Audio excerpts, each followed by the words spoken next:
Hello everybody, Paul here for another RD show. Today we're taking the DRM Revival mod for Assetto Corsa for a quick run. We're going to do a 4-lap sprint race around the legendary laser-scanned Kunos Spa-Francorchamps circuit, and we'll be driving the Lancia Beta Turbo, a wildly fast, beautiful car from Lancia. No safety features, goes sideways as soon as you breathe on throttle, and we'll be taking it against 23 opponents. Of course, the DRM Revival mod, which we're driving, is not out yet. It's still in beta stage. It's still being developed by the DRM modding team. So everything that you see on screen today is subject to change. It's obviously a beta by its very nature. So there's still work being undertaken before the modification comes to Assetto Corsa. Before we get started, for those of you that are maybe not familiar with the DRM Revival, it was a hugely popular mod back in the day for R-Factor. The same team, with a few additions, have revisited that wonderful piece of content, brought it to life in Assetto Corsa, updated it visually, the physics, added a couple of cars, ton of liveries. I really brought it to a level that even at this early stage, as a beta product, is superb, absolutely superb. The mod itself contains 17 cars, which featured in the golden age of motorsport back in the 70s in the DRM series. We're driving, as I mentioned, this beauty that you see behind me, which is the Lancia Beta Turbo. Comes in two variants, this car, as do many of the cars in the mod. Different bodywork tweaks to it, broadly the same horsepower and performance, but you've got a visual difference. Elongated splitters at the back, and just using the various different body panels that were employed during the lifespan of the car. We've got Porsches in there. We've got the Porsche 935, the factory effort, and also the Crema K3 version that saw light of day in the 1979 season.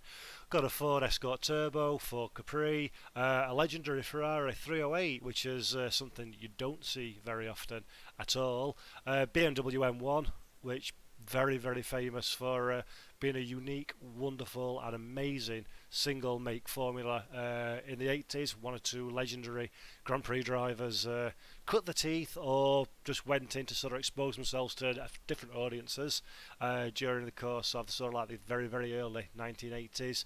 We've got a BMW 320 Turbo and the 2002 Turbo as well, 2002 in name, not year, and also a Celica Turbo, which again is a wonderful car, and the Ford Escort, back in the day when Ford made cars that people wanted to buy. So yeah, it's a beautiful mod. It's not out yet. It is coming to Assetto Corsa. It's in the final throes of polishing, fine-tuning before the DRM Revival guys, the DRM modding team, see fit to bring it to the public. And yeah, we're going to do 4 laps at Spa. Not competitive. We'll run through the field, drop back a little bit later on, but it gives us a good opportunity to see some of the exquisitely crafted cars that come in this sim. You'll hear my dulcet tones over the top for a while as I talk about the mod and various bits and bobs, my first impressions. This is very much a first drive, and yeah, I hope you enjoy it. So sit back, relax, have some fun. If you've got a minute or two, give us a like, subscribe to our YouTube channel, that would be much appreciated, and share and spread the love. DRM Revival, everybody, for Assetto Corsa. Enjoy. Okay, so as I mentioned at the beginning of the video, I am driving a wonderful Lancia Beta Group 5 with a big fat stinking turbo on it, and it's fun. It's a lot of fun. This particular car is chosen partly because it's a cool looking car, and also because it's one of the more forgiving of the vehicles within the DRM Revival mod.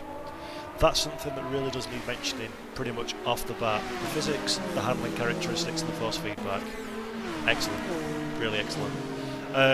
The Lancia, as I say, is one of the more forgiving ones. It can sort of get sideways. No, correction.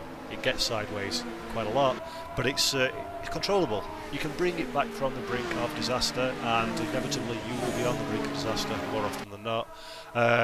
So yeah, probably one of the more, and I don't like saying this, but one of the more rookie-friendly cars, although none of these cars are rookie-friendly. But compared to the others, This is something I really like about DRM Revival and the way they've done the physics. Each car feels very unique, feels very different to the stable makes within the mod. They're all different body shapes, obviously, they're different sizes, different weights. Because it's a spread of eras, there are different powers as well there, so some are faster, some are slower, some are more convenient for getting out of corners, lickety spits, and others hooping down straights wildly. So the Lancia, yeah, is one of the slightly more simple to drive, relatively speaking anyhow. I think that's something that needs to be commended by the DRM Revival guys, what they've done, how they've made such a unique feeling between the different cars is impressive. Adds a lot of life expectancy to the mod as well, because obviously we've got 17 different models, well 17 variants should I say, of the different cars. We've got Porsches, Ferraris, Ford, which is not cool now but was cool then, the Lancia, which I'm driving at this moment in time. We've got the Toyota Celica in there as well, some BMWs too, and they're all very, very, very different driving experiences, for better or for worse. So yeah, physics, they've done a really good job, and that kind of leads me hand in hand to force feedback. That, I think, is on a par with, if not surpassing, any mod that I've played on Assetto Corsa today. The way that the force feedback is transferred through to your wheel, it's heavy where it needs to be, it's light where it needs to be. I can feel what the car's doing underneath me. Those tyres feel like masses of rubber connecting with tarmac. I can feel the weight transfer, the body roll of the car underneath my wheel. I feel when my back end's stepping out. Personally, I really like to know where the back end of my car is when driving a sim, because obviously I've lost any real life G-force or feeling through your bum. So to feel the back end, to understand when I'm on the point of braking a decent and control it, especially important in such a high powered car like this one, yeah, that's really, really good. I'm more than impressed with the way that they've dealt with force feedback on this one. That's absolutely categorically a standout of the simulation. Sorry, tell a lie, not a simulation, of the modification. Yeah, really good job that the guys and girls at DRM modding team have done with FFB, and also feels different for each car. So again, you're feeling those unique characteristics through your wheel, which is obviously the only way that us sim racers have engagement with the digital representation of whatever the hell it is we're driving at the time. So that's really good. Also, audio, absolutely beautiful. Each car's got its own unique combustion unit. No silly gimmicky curves or push to pass found here. It's just big, flame breathing, massive, hugely powerful, stupidly torquey, massively unrefined, but it's the 1970s, turbo laggy, big beast of a turbo engine. My god, that's how motorsport should be nowadays, absolutely categorically. And the way they replicate that audio through the cars is wonderful.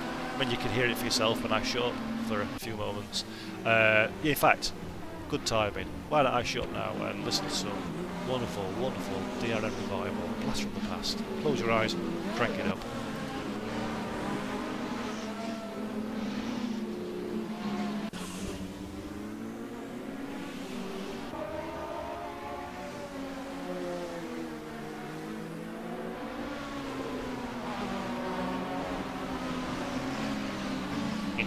Everybody likes that, don't they? Yep, great audio. I will do another video one day in the near future on board, so you can listen to the beasts where they're meant to be heard, in the cockpit.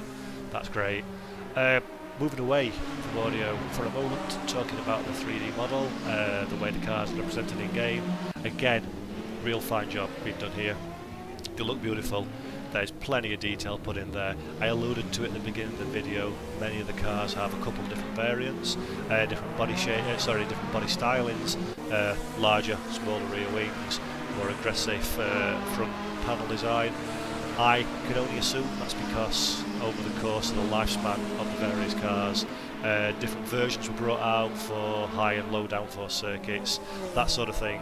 I love that sort of attention to detail. I love the fact that the DRM team have gone to the point of not only modding one but two really, really beautiful model shapes that we've got from this series from back in the day. If you sort of don't like what you see, have a look at the other option. And they are, so in some cases, the BMWs in particular, very, very different looking cars. So it depends on what sort of flavour you fancy at that moment in time. Nice attention to detail. The cars in the game menu have a nice little write-up about what they are, a bit of history from them. All the stats and figures are all there. There's a lot of research going into it. It's almost a digital history book of the once great and now sadly lost championship based majority of the time over there in good old Germany. So yeah, really nice job that they've done. The cars look great, they look great up close, ramp up the graphic settings, and it's a visual and audio delight for the eyes and the ears. However, this leads me on to my only drawback that I've found in my time with the car so far. I think I'm being reasonably unfair to say this, but it needs to be said. The cockpits. Although there's the usual lovely attention to detail, so we've got like the fire extinguishers, the wiring looms, all the knobs and switches and buttons that we all lusted after in the Demon Tweets catalogue back in our youth when we had awful semi-legal road cars that we kept putting massively inappropriate exhaust, flicks and switches and dials in. They're all there and they all look good, and I dare say a single or triple screen user would be more than satisfied with what they see. But as a VR user myself, I'm not using VR for this video, but it is what I tend to use predominantly when racing for pleasure, so to speak. It does look a little bit low res. Now whether that's the hangover from its R-Factor days, whether it's a design decision by the team, the DRM modding team, to keep FPS at a reasonable level, which it is by the way. The performance is fantastic. I've got 24 cars on the grid at Spa, I've got the graphics ramped up, I've got OBS running in the background to record it, and wonderful framework, rates, smooth as butter, but it's just, there is very little to no downsides to this mod, and that's just the only one where it's not quite 110% perfect, or not to my sort of like expectation or hope, should I say, not expectation. Probably for 90% of the people that play this, that's not going to be noticed, and for the 10% that do notice it, they're not going to care because everything else is just absolutely fantastic. But it's a pity. Now, I mentioned this earlier, this is not a public build that I've got hold of at the moment. It's beta, still work in progress. That may or may not be addressed before it becomes available. That I do not know. But yeah, that's a slight drawback. So if everything else is a 10, then that one's an 8, 7.5, which frankly still better than 90% of everything else that's out there. It's just a shame. That would have been the icing on the cake for me. But the rest of the cars, they look stunning. You can see yourself on screen how good they look. Attention to detail that they've put in is phenomenal. I mean, when you're watching some of these ones, you've got to select the open bodywork at the back end to see all that suspension, the engine bits in there. Yeah, it makes your eyes water with happiness, I must admit. But yeah, other than that, it's a really damn good mod. I mean, I'll summarise it in a little while when we finish this frantic 4-lap race. 105% AI. No, it's not, because that doesn't exist. 100% AI strength, 68% aggression. Don't race the AI very often, but actually they've done a pretty good job, apart from a little hip and shoulder on lap 2, I think it was, at Eau Rouge. So thank you for that, Mr. Car. Oh, I have a little spin there because I'm not very good. But yeah, it really is 10 out of 10 mod. Would I recommend it? Hell yes, I'd recommend it. It's I love Group 5 cars. The class, the era are legendary in my opinion, and very often I find myself disappointed when I'm excited about something. This meets my expectation and surpasses it in many, many ways. Brilliant job. So what more can I say? Superb job, well done. You've done AC players, the AC game, and the DRM proud. What a wonderful, wonderful mod, and I hope you all enjoy it as much as I've enjoyed making this video. I'm going to be quiet now and sign out.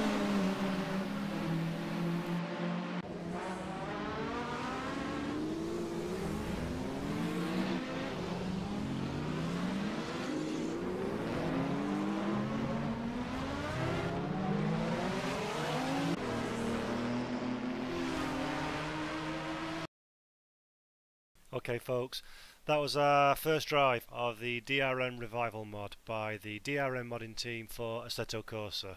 This beast that you see behind me, the 4 Capri Turbo, very nice car, is just one of the 17 different cars that can be found in the mod. As I mentioned at the beginning of this video, it will be coming out for Assetto Corsa by the DRM modding team some stage in the very near future. It's at its final stages of production, so yeah, watch out for it. It's my first impressions are overwhelmingly positive. As I sort of mentioned earlier in the video, the quality of the car models, the physics, the sounds, the whole driving experience is excellent. My only gripe, I would say, on the downside is the resolution of the cockpits, especially when using VR, is maybe not as high as I would like it to be at this point in time, at least. But the driving experience, the sheer smiles per mile, so to speak, more than makes up for it. It's a wonderful car. The Group 5 era was a eye-wateringly beautiful time for motorsport fans. The DRM Championship was a wonderful exponent of that series and that rule classification. And yeah, the guys and girls at DRM modding team done it justice. Wonderful mod, highly recommended. You hope it's going to be good because you love the cars and you're in luck. It is real top quality work. So hope you enjoyed the video. A bit longer than usual today. Hope you've not turned off by now. If perchance you haven't, then again, please subscribe to our YouTube channel, like, tweet, share, whatever it is the kids today do. Spread the word, spread the love. Let's get more eyes on us and let's make some cool content. Okay, thanks very much. I've been Paul. This has been RDTV. This has been a first drive of the Assetto Corsa DRM mod, and sim racing's awesome, people. Till next time, catch you later. Bye.